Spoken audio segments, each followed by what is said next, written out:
Note: the carboard James model is not to be a replica of the Gauge 1 prop. There are a few things off with the model as you will see, but I am his maker so I don't really care. Note 2: the method I use should be taken with caution by younger people. You could get hurt, and I know what I'm talking about. Wasn't fun when I got a cut from trying to do James' tender body. Proceed. He is the splendid fellow, but he really is quite vain. Who do we name? We got it. James! This all began back in what I'm guessing 2022.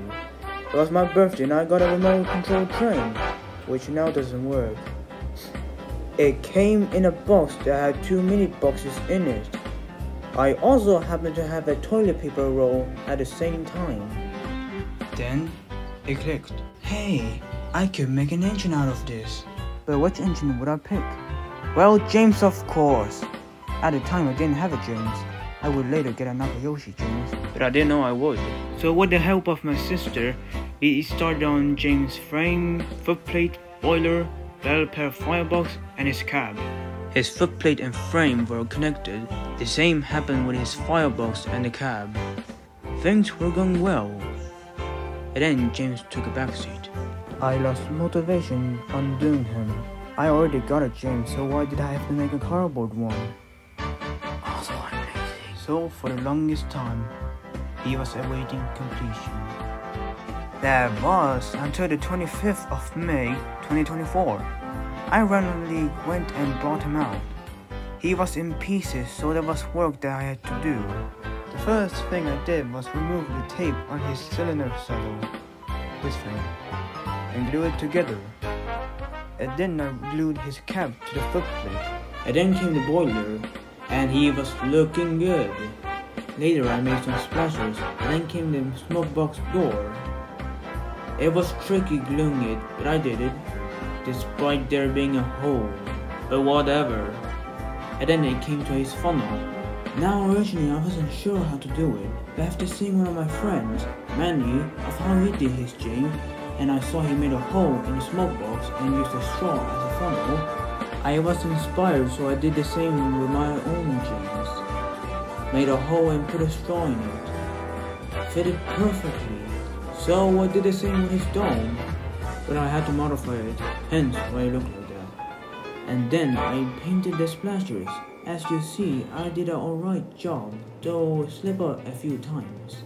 I also gave him lamp irons. I cut a cotton airpack box to his size for use as the tender body. And let me tell you fellas, it was a pain in the firebox to do. Anyways, I painted a thing which I actually recorded. First, I painted it in white and then red. Then there was trouble. This is what happens if you are impatient. While I did fix the tender, there were bumps on it.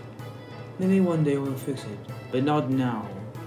I later painted his smoke box door black with a permanent marker and drew his mug face. I think I did good on it, but I just wasn't pleased with the tender. So I decided to bring a razor and try to cut in his tender in order to make it look like a Fowler tender, which was harder than I was hoping. I even cut my thumb, which wasn't fun. This is why you should be careful with these things. I did his lining, and on the 27th of May, it was done.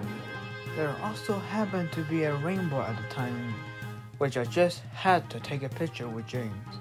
Going from a bunch of cardboard to a model of James the Red Engine, if you have the material and really believe in yourself, then you will succeed. Anyways, I'm gonna have my lunch. But before that, there's another engine that's coming. But that's a story for another day.